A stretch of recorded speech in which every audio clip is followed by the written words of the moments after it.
L'égalité professionnelle a un enjeu fort à 4 saisons du fait de son positionnement géographique et des métiers, je dirais, d'origine du groupement. Le positionnement géographique, on est dans une zone rurale, on est à la croisée de 3 départements, de 2 régions et on est dans une zone à faible densité de population. Les entreprises, elles ont besoin d'avoir des salariés sur leur métier. Les métiers de base de 4 saisons sont des métiers agricoles, agroalimentaires, dans lesquels on avait une habitude de masculiniser vraiment ces métiers, avec des travaux difficiles physiquement.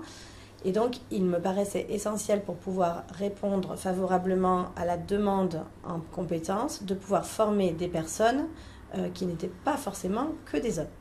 Donc il était important d'avoir une réflexion au niveau du territoire sur comment, sur notre territoire, avec la faible densité de population que nous avons, nous pouvons à la fois masculiniser des métiers qui sont dits féminins et féminiser des métiers qui sont dits masculins. Bref, avoir une meilleure mixité des métiers pour que nous puissions mettre plus à disposition de personnes différentes sur les besoins en compétences du territoire. C'est un enjeu de territoire et de partenariat avec les entreprises pour lesquelles nous travaillons, mais je dirais de façon même plus large avec celles avec lesquelles nous ne travaillons pas encore, parce qu'il est important d'avoir des métiers qui soient accessibles à tous sur ce territoire.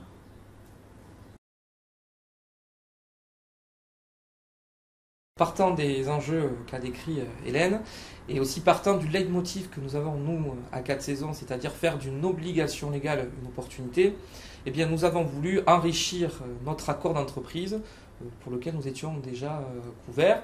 Et donc, nous avons essayé de le travailler de façon plus innovante, en nous joignant à la démarche qui avait été lancée par le département, c'est-à-dire le club égalité, où nous nous sommes retrouvés entre professionnels RH autour de la table et nous avons pu échanger sur chacun nos accords, sur chacun nos pratiques, et de là faire un accord beaucoup plus riche. Et en cela, ça a facilité grandement notre démarche sur l'appropriation de cette thématique.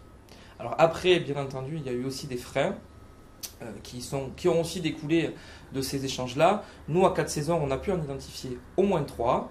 Le premier, c'est-à-dire que nous avons dû travailler beaucoup plus de façon beaucoup plus étroite avec nos adhérents, puisque nous mettons à disposition du personnel auprès de structures adhérentes.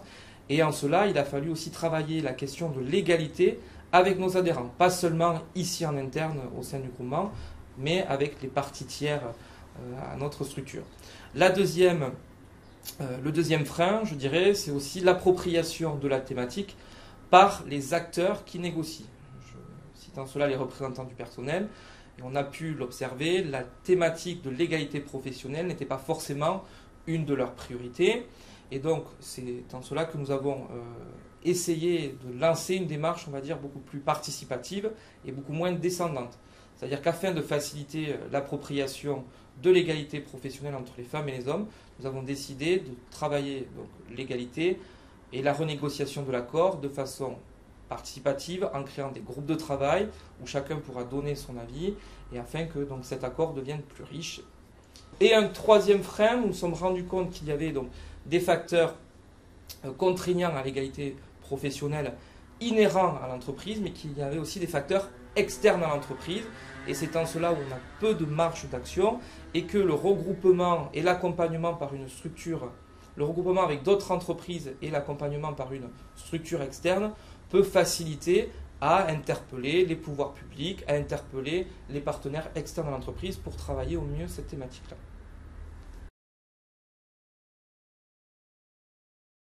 Moi, j'y vois un intérêt d'acculturation.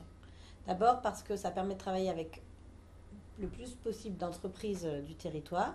D'abord celles qui se sentent concernées spontanément par le sujet, puis de faire tâche d'huile avec d'autres. Donc, plus on est regroupé, mieux on peut essaimer, pour reprendre certains termes que nous avons pris dans la thématique. Et donc, l'acculturation de l'ensemble des acteurs économiques du territoire sur ce sujet me semblait essentiel. Et le fait d'être un groupe permet effectivement aussi cette acculturation et surtout de sensibiliser les institutions qui interviennent sur le territoire pour qu'on soit plusieurs à mener des actions, parce que les entreprises à elles seules ne peuvent pas forcément tout gérer, comme Tony l'évoquait, notamment certains facteurs externes. sur la thématique de l'égalité. L'intérêt aussi de ce club égalité, ça a été de rompre l'isolement de chacune de nos structures et de pouvoir mieux aussi se connaître. Et ça a permis de pouvoir se rencontrer, de pouvoir échanger sur la thématique de l'égalité, se rendre compte aussi que la thématique de l'égalité, elle était transverse et qu'elle permettait de travailler d'autres thématiques en lien. Je parle par exemple de la qualité de vie au travail, je parle par exemple aussi de l'aménagement du temps de travail, voilà, qu'il y avait d'autres sujets qu'on pouvait travailler et de façon conjointe. Je dirais aussi que le club égalité, ça a permis d'enrichir les débats, d'enrichir nos accords, puisque chacun avait sa propre expérience, chacun avait ses expériences négatives, identifier des axes d'amélioration, et que le fait de partager, on a pu capitaliser sur chacun et faire en cela des accords extrêmement riches et extrêmement innovants.